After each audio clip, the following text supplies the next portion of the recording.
What's going on, guys? Remember when I used to do D&D weekly updates weekly?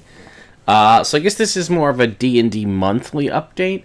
I had full intents and purposes to do this every week. Just things got a little hectic. We had HasCon followed by the 24-hour stream, followed by recovery for that, and my wife going out of the area. So it's just been a lot of shit going on. But I am sorry that it's been so long. It's been exactly a month to the day as of this recording. So I'm going to have a lot to go over. A lot has happened, so you're going to have to stay tuned to find out.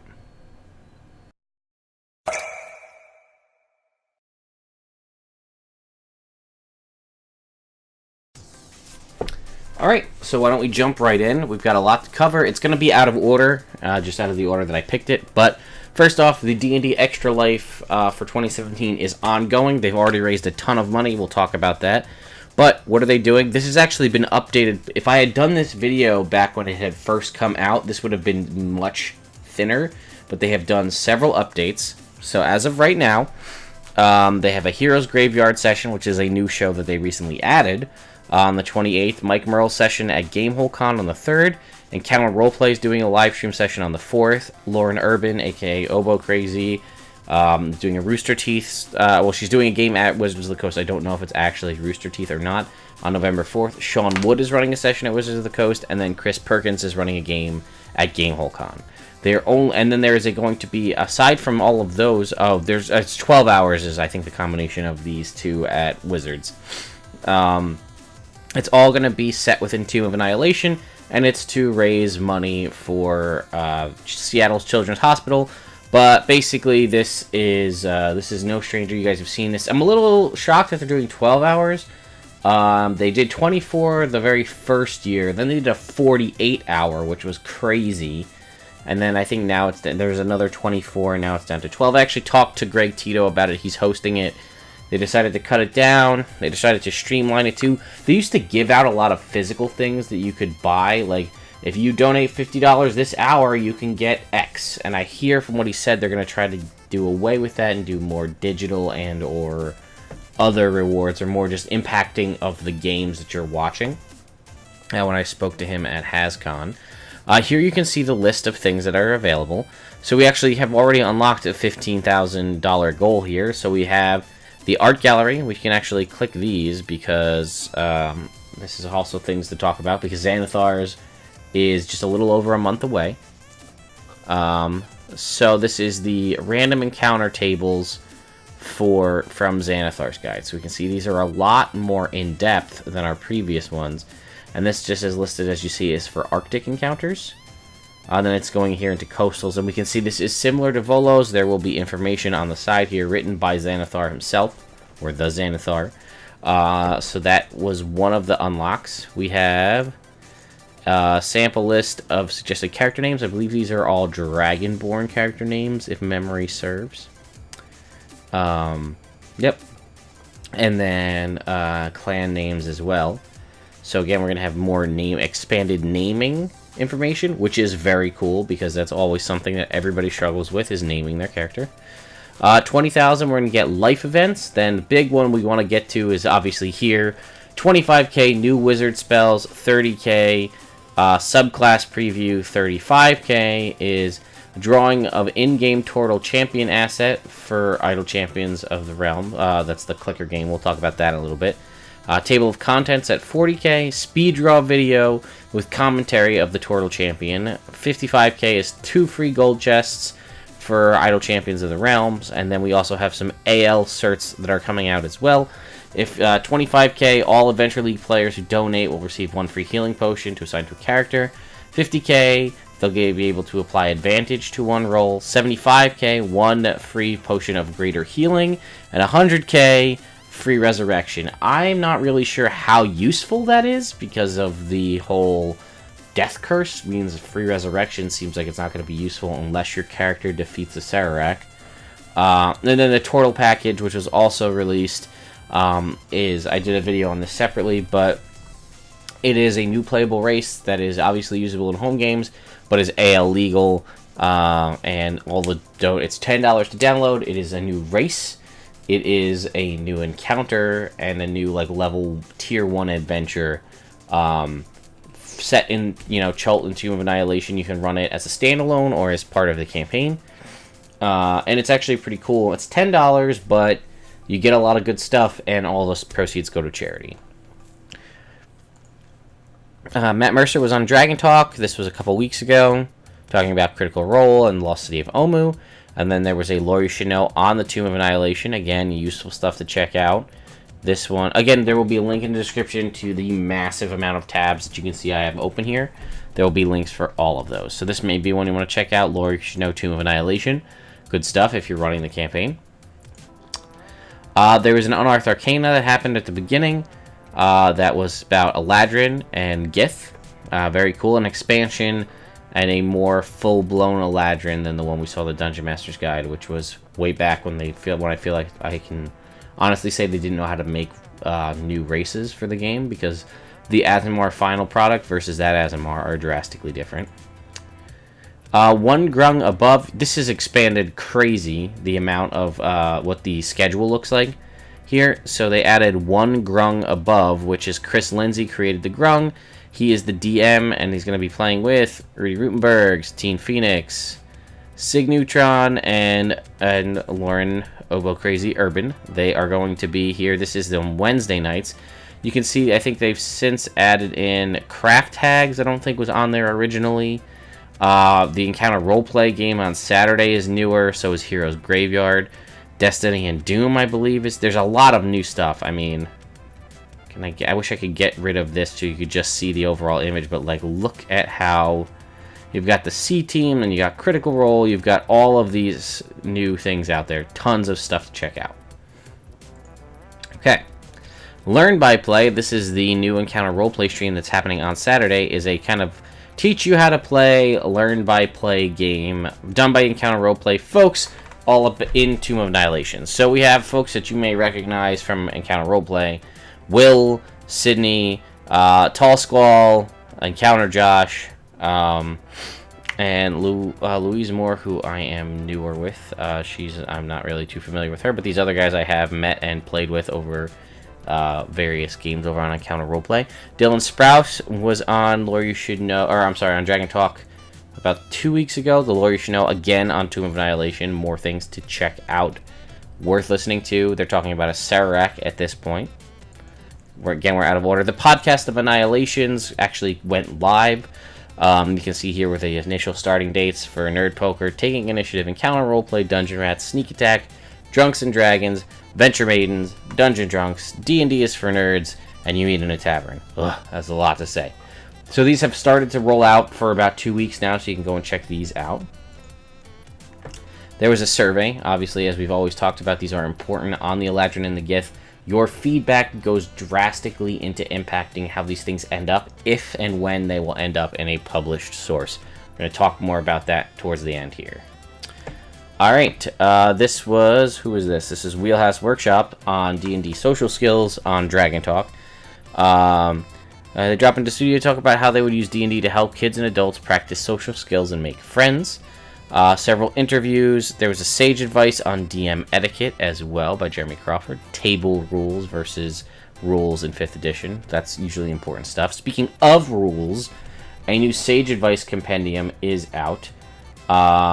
You can see they updated. There's a hidden shrine of Timokan here. They added in, and all the other errata here. But I believe the new sage advice compendiums highlight things in kind of this beige-ish color to show you what's new. So,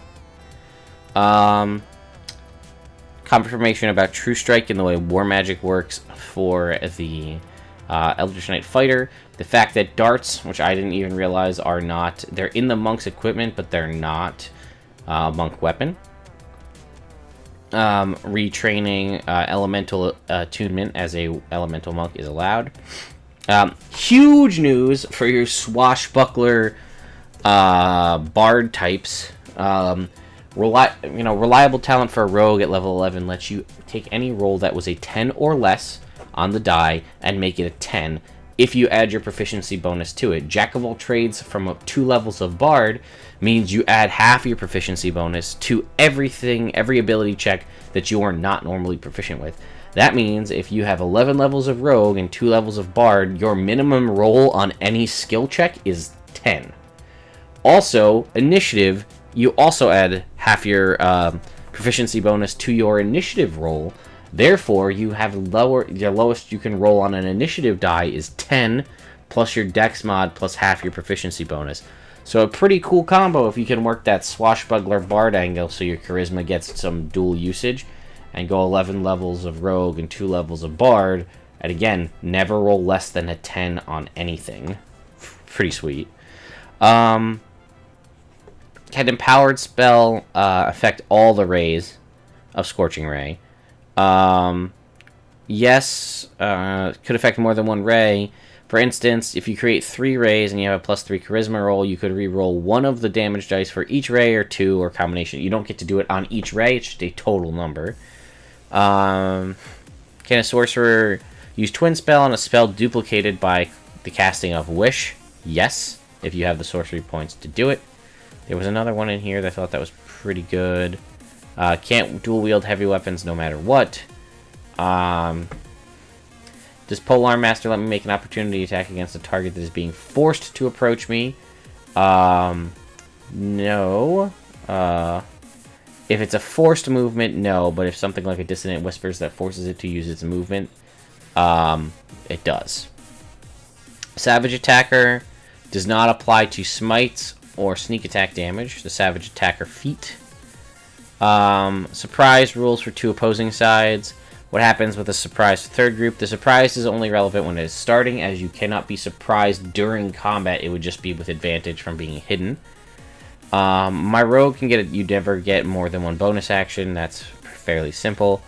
Can a readied action occur during an enemy's triggering attack? This was big for me actually. The readied action happens first. So a ready action occurs immediately after its trigger. If you define the trigger as an attack, your action happens after the attack. 2-weapon fightings. Can I use both attacks to shove a creature? No, 2-weapon fighting doesn't grant bonus attack unless the first attack is made. Dragon uses its breath weapon against me. I succeed and I have resistance to the damage. Do I take 1/4? Yes, because resistance is applied last. No, only Battle Masters can disarm folks unless you house rule it. This was big. When casting a spell that affects multiple targets, such as Scorching Ray or Eldritch Blast, do I fire 1 ray or beam, determine the result, and fire again, or do I have to choose all the targets before making the attack rolls? Even though the duration of the spell is instantaneous, you choose the targets and resolve the attacks consecutively, not all at once. If you want, you can declare all your targets before making any attacks, but you would still roll separately for each attack and damage if appropriate. Does the Blinding Smite spell deal extra radiant damage? It's only the next time is on the first time you hit. I think that was pretty self-explanatory. Heroism does temporarily remove the frightened feature. Since resting identifies magic items and the Identify spell doesn't spot curses, what's the role of Identify? It basically just says it's to have an expedited identification when you don't have time to take a long or a short rest. If you grapple or shove an enemy, does that end your Sanctuary? If you use the grapple or shove action in combat rules, the Sanctuary spell does end on you since you have made an attack.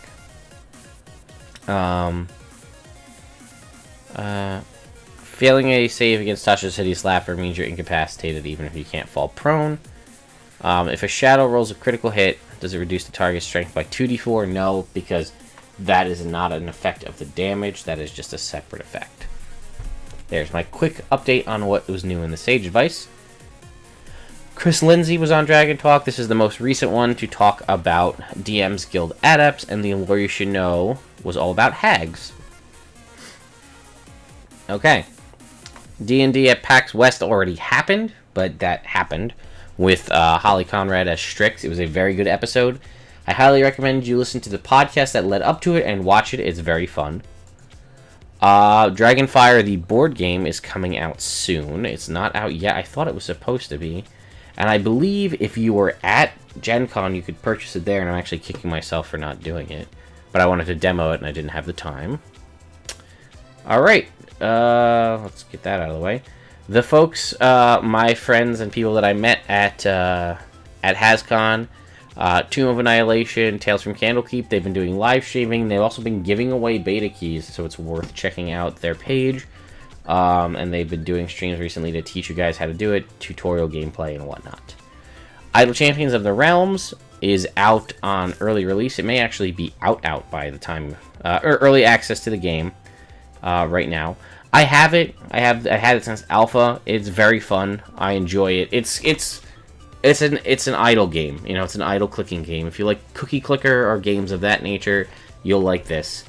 I also personally, from my streaming, I haven't actually had a chance to do it, but from my perspective, being able to, this could be a good thing that I could do a Q&A with. Like, I could do a Q&A with you guys live in the chat and have this going in the background, so it's not just me waiting for your responses. I'm actually doing something at the same time. Tomb of Annihilation board game is coming out in October. This is the physical version of the Adventure Series board game, which is the physical counterpart to the Tales from Candlekeep, which is the digital counterpart. Okay, Betrayal at Baldur's Gate is coming out soon. I just wanted to put this in here because we can start to see some of the preview stuff. And you can see some of the cards here, but I mostly wanted to see if this would tell us when it's coming out. Early October. It's October 1, so soon. Lords of Waterdeep is available on Steam. That was released on September 1st. Again, we're jumping back and forth. What else? This is coming out very soon. This is the WizKids Classic Creatures box. So normally when we buy WizKids products, we get a blind box with a bunch of minis in it. We don't know what's going to be in it. This, however, is a Classic Creatures box, and we are getting specific monsters, and we know what they are going to be. So you can see some of them right here.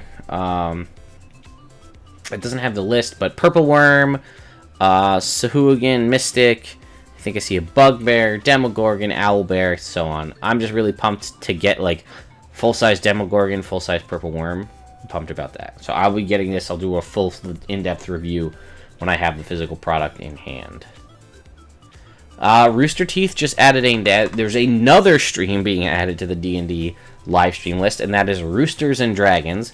That is Thursday from 3 p.m. to 5 p.m. EST. So I think this is post C-Team, but pre-Critical Role, if I'm understanding that correctly. So that's another one. Okay, so Idle Champions of the Realm. They did their first event, which was Highharvestide, which is a Forgotten Realms. I believe this is a something to Shantea. It's like a celebration of the harvest. It's like your fall festival. So they did an actual event in the game, and they're showing off some other characters and things of what's going on, and items you can acquire during the course of the event. So that sets up to show that there will be events going forward. Powering through. D&D Beyond. Okay, let's get this out of the way. So, D&D Beyond has been doing several videos, but what's most important is they've been doing all these videos about what's in Xanathar's Guide. They're supposed to be doing one of these videos every day. That's already proven to not necessarily be true. But a video every single day leading up to the release of Xanathar's to preview one of the classes contained within it. Some of the ones we do know about, others we do not. So let's see. So first off, we had Xanathar's Guide. This was talking about the Inquisitive Rogue. We saw the Inquisitive Rogue in the Gothic characters. This was kind of the Stradian, the Sherlock Holmesy. They can get sneak attack if they can make an insight check kind of situation. It's pretty cool. And eventually they can do a ton more damage way later in the game. Or at least that's how it was. But the reason I want to point you to these videos is because Jeremy Crawford, as you'll see here, and there's subtitles, you can just read those if you'd like. But he goes through, talks a little bit about the design process behind the character or the class, where they came up with the idea for it, and then takes that and then says, okay, this is what we were doing. This is how it's changed from what you saw in the Unearthed Arcana, which I think is really cool because you can kind of get a little bit of a preview of what you're looking at before it comes out. The Horizon Walker was the Ranger preview they decided to give us. Then we got the Cavalier Fighter, which they go on to further describe how there is no more superiority dice, and there's less focus on the mount. The Cavalier Fighter is a strong fighter now in and of itself, but is better with its mount. But that means you're not crippled without it, which again is my point. Fix the Battle Rager. You build this entire class based around shitty armor, and like you're crippling the character. Especially, I mean, In a home game, that's fine, but like, let's say I want to play one in the Adventure League. I'm fucked. Because there's no way for me to get better spiked armor, and all of my class features are tied to that armor. I digress. Alright, let's scroll up here. What do we got next? Circle of Dreams Druid. This was pretty cool, because they now told us that the high-level Circle of Dreams Druid gets a cool dream teleport, which is awesome.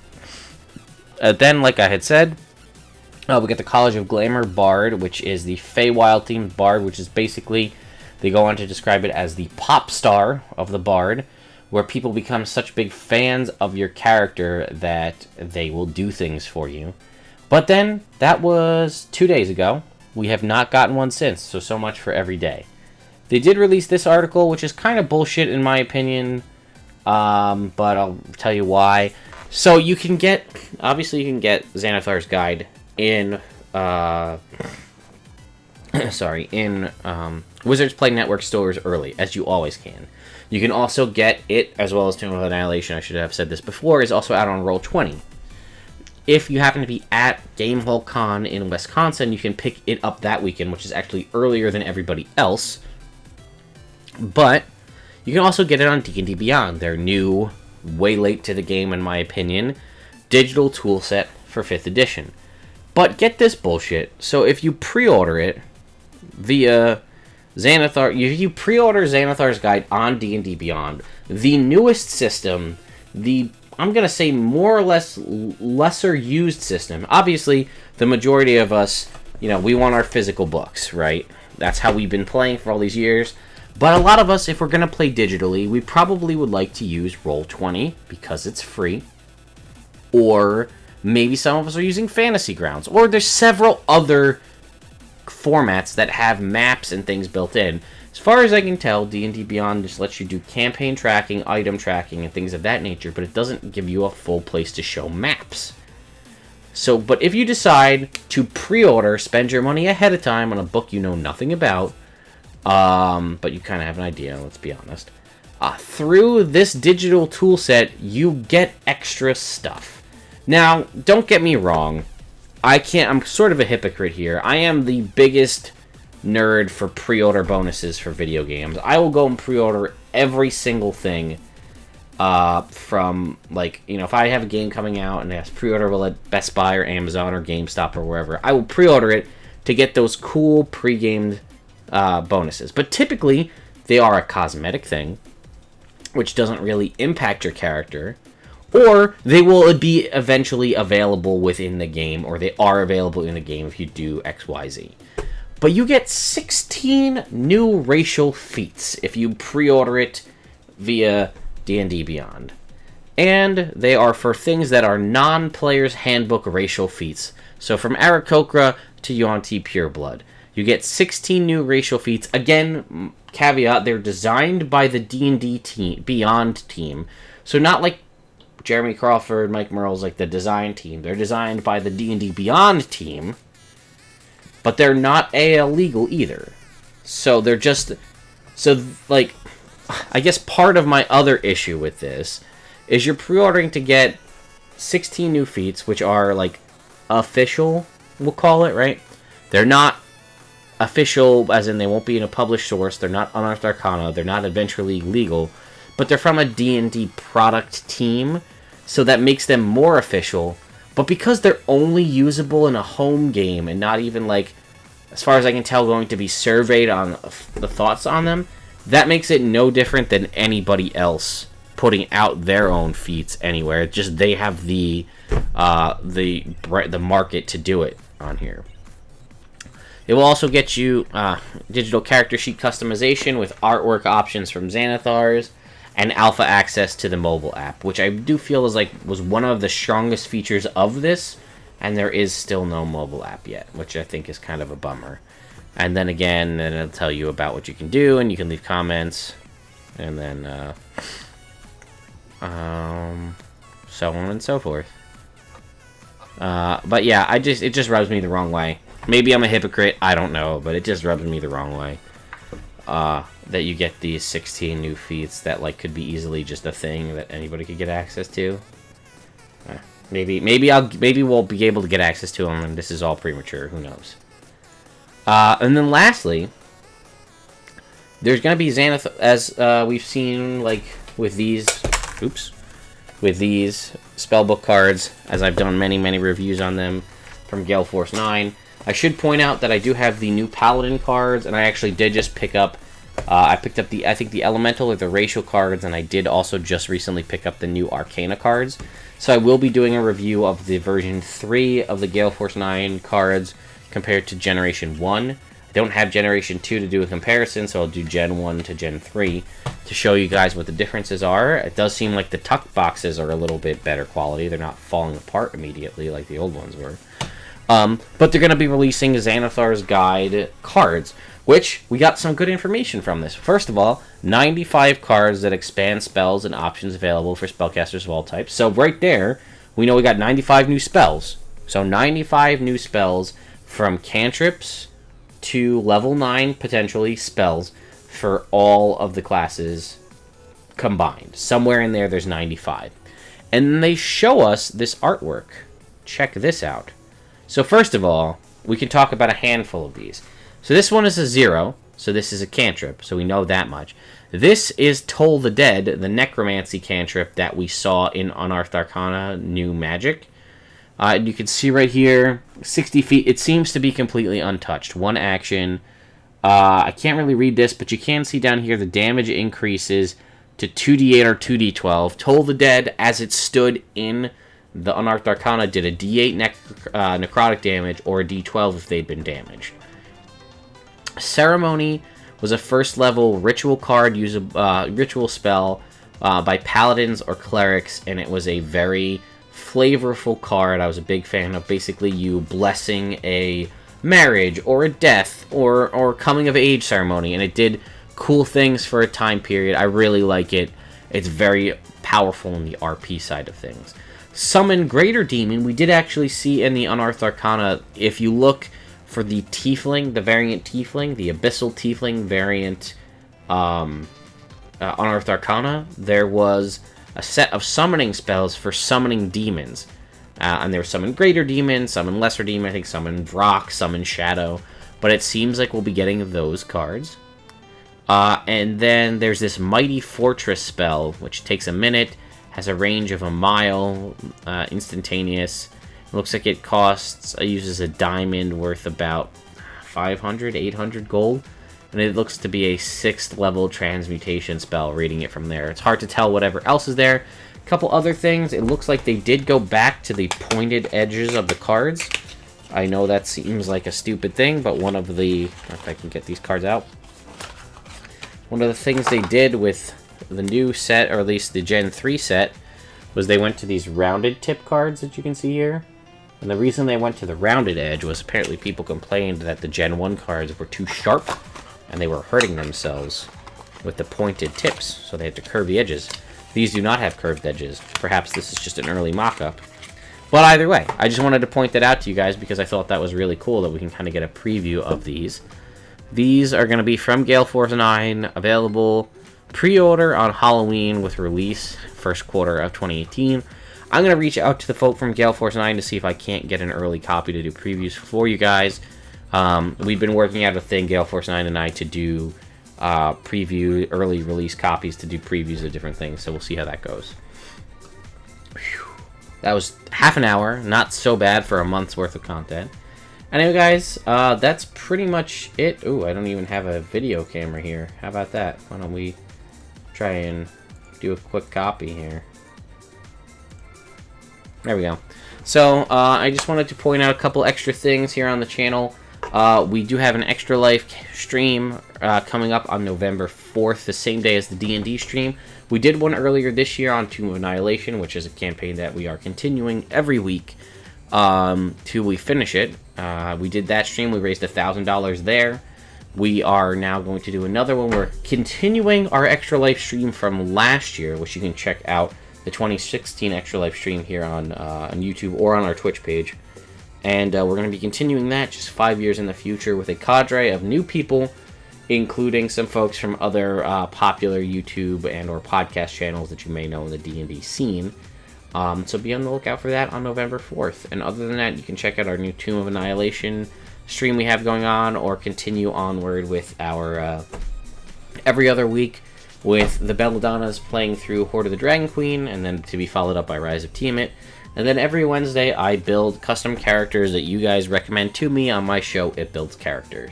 So you can always click over here to subscribe to the channel as well, and make sure you click the little bell notification next to that subscription so you're automatically notified anytime we post new content. Anyway, guys, hope you enjoyed the video, and I'll see you next time.